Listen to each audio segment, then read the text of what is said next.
JB, hoje eu estou olhos nos olhos com o fundador e CEO da empresa Emídia, grupo responsável pelo Cybercooking, Cyberdiet, Vila Mulher e Mais Equilíbrio.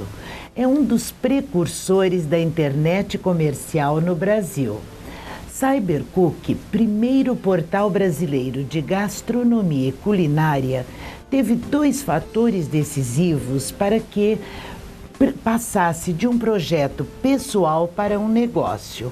O primeiro foi quando Jô Soares falou espontaneamente em seu programa sobre o portal. O outro foi a conquista do primeiro lugar no prêmio iBest na categoria Bebidas e Alimentos, disputando com dois gigantes do mercado, a Nestlé e a Antártica. Eu falo com esta simpatia de pessoa que é Alexandre Canatella. Alexandre, é um prazer enorme. Eu sei que todas as terças você está em São Paulo, dia que nós gravamos a nossa entrevista para ir ao ar amanhã, na quarta-feira.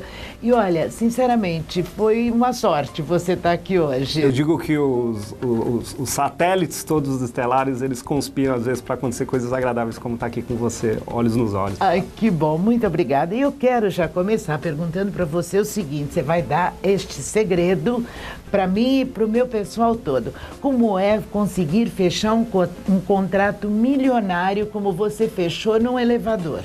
A gente precisa estar preparado. Às vezes as pessoas falam assim, eu não tenho sorte. Eu sempre falo que sorte é você estar preparado e ter oportunidade. Às vezes a pessoa está preparado e essa oportunidade não chega. Às vezes a oportunidade chega e a pessoa não está preparada. No nosso caso, nós tínhamos um projeto Cybercook que era uma coisa, não posso dizer amadora, mas não era um projeto profissional. Quer dizer, ninguém fez isso para ser um negócio. Só que as coisas foram acontecendo como você falou na sua introdução. O Jô Soares falou espontaneamente, ganhamos um prêmio. E na verdade a empresa, ela era dentro da nossa casa, com 20 e poucos anos. Então, a ideia era que nós precisávamos, há 18 anos atrás, de um investidor. E aí, durante a bolha de internet, em 1998, conversando com investidores, a gente buscava esse aporte de capital. E um dia, encontrei um amigo, junto com o Luiz Frias, nos elevadores. Luiz Frias, que é o presidente da Folha de São, do Grupo Folha de São Paulo e presidente do UOL. E eles estavam começando a investir em internet, com o Universo Online e tal. E eu entrei no elevador e encontrei um vice-presidente, que era meu amigo, que nós já havíamos introduzido o assunto deles se tornarem sócios da gente.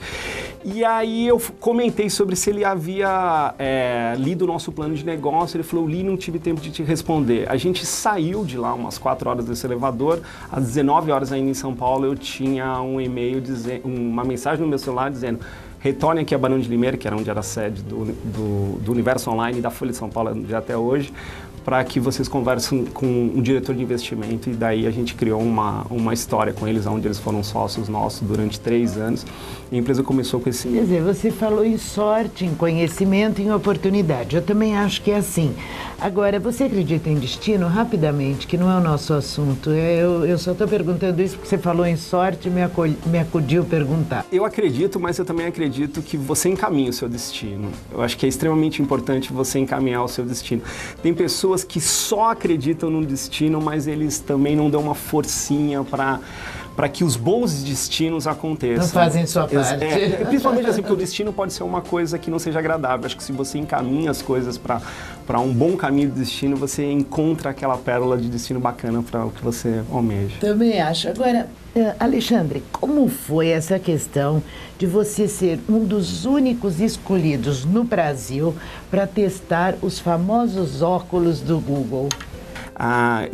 O ano passado eu tive um privilégio, depois eu brinco assim, trabalhar no mesmo emprego há 17 anos, eu converso com os meus sócios, a gente eu passei muitos anos sem férias, no início da jornada de empreendedor, aquela coisa de dedicação total à companhia, e aí eu falei assim, eu quero um período sabático da companhia, eu quero estar fora dela durante um tempo, achando que os acionistas não iam concordar, e todo mundo concordou, e eu me mandei para a Califórnia durante um tempo estudar. Vale do Silício. No Vale do Silício. Não, eu não acreditei quando eu soube que você fez um período sabático no Vale do Silício. Você foi descansar ou você foi para o núcleo? Não, então, isso foi muito curioso. Primeiro fui com a minha família, né, as crianças e a minha esposa, e depois eles voltaram, e na verdade eu não emergi muito no meu mercado, quer dizer, no negócio de tecnologia, lógico que eu bebi dessa fonte, mas eu bebi de outras fontes, como a educação, o sistema governamental de administração pública, são coisas que, não que eu trabalho com isso, mas assim, quando você trabalha numa rotina com tecnologia, com mídia, como eu trabalho, você tem pouca oportunidade de emergir sobre assuntos que são assuntos de interesse pessoal ou complementares. E eu fui fazer essa viagem exatamente para mim poder viver um pouco fora da caixa. Você sabe que lá eu fiz eu aprendi uma coisa muito interessante, vou chegar no Google Glass. Um dia eu estava falando para todo mundo, falava assim, eu vim para cá para pensar fora da caixa. E um japonês, um senhor de idade, ele virou para mim e falou uma coisa decisiva. Ele parou depois que eu falei essa frase, que é um chavão que todo mundo fala, pensar fora da caixa. E ele falou assim, Alexandre, mas quem te disse um dia que existia uma caixa? Essa frase nessa permanência minha na Califórnia, ela foi decisiva, porque na verdade a gente às vezes está preso a alguns conceitos sobre limites, e a gente precisa de uma frase dessa como um soco no estômago para impulsionar que a gente possa almejar um conhecimento ou uma ampliação do teu negócio, além daquilo que a gente olha como oportunidade. Sem dúvida. Lá nos Estados Unidos eu tive essa oportunidade de me credenciar para ser um dos beta testes do Google Glass. Ainda eu coloquei, qual é o seu interesse no Google Glass? Me interesso pelas questões que envolvem moda, feminina, beleza e tal. Imaginei, por exemplo, fazer um teste de um closet virtual, onde a mulher olha a roupa dela e com ele tem toda uma interação, né? Vai passando as roupas e tal, e mandei uma ficha de credenciamento e fui um dos selecionados, né? Eu não fui... nos Estados Unidos eu sou uma pessoa incógnita, se eu for pensar em relação à minha história no Brasil. E isso foi muito bacana para mim, que é o reconhecimento no mercado e por uma empresa que tem um poderio tão grande, de um potencial de pensar não além da caixa, mas de pensar em inovação puramente. Não, sinceramente, espetacular. E agora nós vamos falar dos seus portais. Vamos começar pelo CyberCook, que é tão famoso, nosso baby.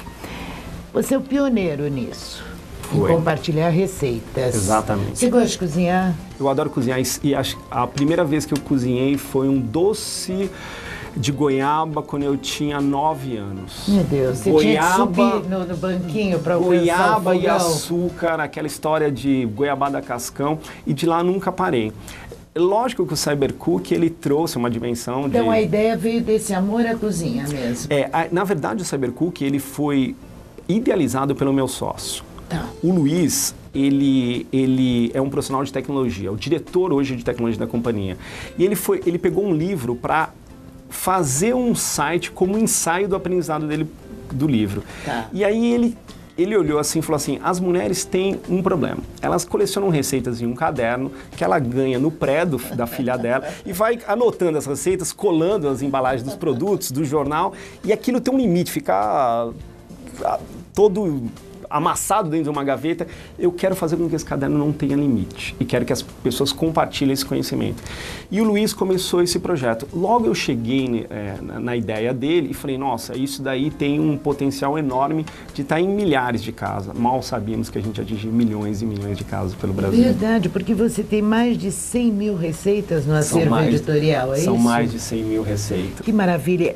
E quer dizer, e daí foi esse projeto que era absolutamente pessoal que você transformou num bom negócio. Exatamente. Acho que assim, tudo que tem potencial para ser um bom negócio, ele tem que ter primeiro o potencial de gerar audiência, de gerar interesse das pessoas, né? O CyberCook teve esse poder, né? Quer dizer, vários sites iniciaram logo depois da gente, mais ou menos com uma proposta parecida ou com alguma coisa. Mas como transformar isso em negócio? Você precisa de uma aderência de uma audiência. E aí foi isso que a gente foi buscar. Ser um profundo conhecedor da internet, da alma feminina, que era majoritariamente a audiência predominante Então, assim, enquanto outras mídias falavam para dona de casa, a Cybercook nunca falou para dona de casa. A gente fala para a mulher que uma hora deve estar trabalhando no fórum agora como advogada e precisa chegar em casa e uma sopa precisa estar preparada para o filho que está chegando da escola, ou que precisa fazer uma torta para os amigos que vão em casa no sábado. Quer dizer, a gente está falando sobre uma mulher dinâmica. A gente teve desde o início essa sensibilidade de ver assim, a mulher está criando cada vez mais espaço, a gente precisa ser aquele viés de facilitar a vida dela na cozinha. Lógico, nós temos os amantes da cozinha, as pessoas que vão para a cozinha pelo todo prazer, mas também a gente queria solucionar daquelas pessoas que precisam da cozinha como uma necessidade de dinâmica doméstica dela. Sim, sim. E agora, aquele fermento especial que você criou, em quanto tempo você faz o pão? Falando em praticidade, em facilitar a vida, como é que é essa Mas aí eu seu também gosto pão? de fazer uma coisa. O ano passado eu me apaixonei pelo negócio de pão artesanal. E assim, Eu morro de vontade de saber fazer pão, eu vou aprender, né? Nesse seu portal. É fantástico. A história dos pães artesanais é fantástica. Eu havia lido um livro chamado O Homem que Comeu de Tudo. E ele é o crítico gastronômico da Vogue. Tá. E um dia ele começa a falar no livro dele sobre quando ele aprendeu o pão artesanal. Eu achei aquilo tão complexo, eu falei, eu vou demorar anos não para aprender, para tomar essa coragem. O ano passado eu tomei essa coragem e aí me aprofundei. E aí, só para criar o fermento, você demora 5 dias. E depois você tem um filho, que você tem que cuidar dele toda semana. Se viaja, você tem que deixar alguém cuidando. Eu fui procurar conversar com um dos maiores especialistas de pão artesanal, que é o Luiz Américo, editor da Paladar, que é o suplemento de gastronomia do jornal O Estado de São Paulo. Quer dizer, eu quando vou aprender alguma coisa sobre culinária, eu tento encontrar desde aquela vozinha que é a maior especialista sobre o assunto até os grandes técnicos. Tá. Mas é uma paixão, porque na verdade você não faz pão para você faz pão para as pessoas. E toda vez que eu acerto o pão, lógico, quando você erra, você quer tentar se superar, mas quando eu acerto, a satisfação das pessoas estarem gostando daquela delicadeza do seu trabalho é muito gratificante. Gratificante, mas eu quero saber um pouquinho mais desse pão. Quanto tempo você leva para fazer esse pão, que eu sei que é rápido? O pão, na verdade, o pão artesanal, a maior dificuldade é o contrário, ele tem uma fermentação lenta. Então, o pão artesanal, eu começo ele tipo meia-noite e tem que acordar depois de 4 horas, remexer nessa massa, colocar de novo ela para crescer, para 7 horas mais ou menos colocar a fornada. O pão artesanal é o pão que a gente encontra nas boulangeries de Paris ou nas melhores boulangeries de Nova York. Quer dizer, ele é um pão tratado com uma fermentação natural, diferente da fermentação artificial, que você tem uma aceleração disso. A ideia do pão artesanal, que é um pão mais parecido com o pão italiano, é você ter um produto com nuances diferentes, porque você tem mais notas de sabores, ele é uma outra história.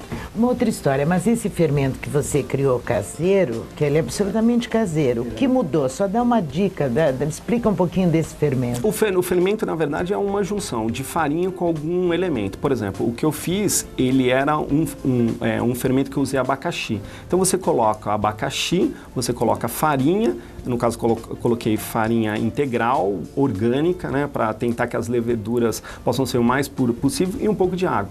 E você vai tratando isso. Tem pessoas que usam maçã. E aí você vai criando a fermentação, nada que é uma reação biológica de micro-organismos que são criados ali, bichinhos que ficam comendo aquela farinha e crescendo aquela massa. Aí você vai lá, tira um pouco do líquido que sobra, coloca mais farinha e vai mexendo nisso, e esse é o processo. Demora mais ou menos 5 dias para você fazer. Mas fica aquela coisa espetacular, duradoura, saudável, fina. Se você coloca, por exemplo, o abacaxi, ele vai ter uma nota mais ácida, um pouquinho mais azeda. Se você coloca a maçã, ele vai ter uma coisa mais doce, um perfume. Quer dizer, a história depois fica aquela coisa igual as pessoas que adoram single malt ou cerveja artesanal, é falar sobre as experiências de cada coisa que você descobre. Espetacular. Alexandre, nós chegamos ao finalzinho do nosso tempo. Mas eu quero falar do Cyberdiet, eu quero falar do Vila Mulher, que eu amei esse portal, do Mais Equilíbrio. Você pode ficar comigo mais um programa, Claro. um convite que eu lhe faço agora? Fico sim, claro. Muito obrigada, querido. Obrigado pela sua presença. Vou me despedir de você e continuamos então na próxima semana. Obrigada pela sua presença. JB, eu aqui me despeço. Um beijo para você, um beijo para todos que ficaram conosco até agora e eu vou continuar Olhos nos Olhos com Alexandre Canatella para a próxima quarta.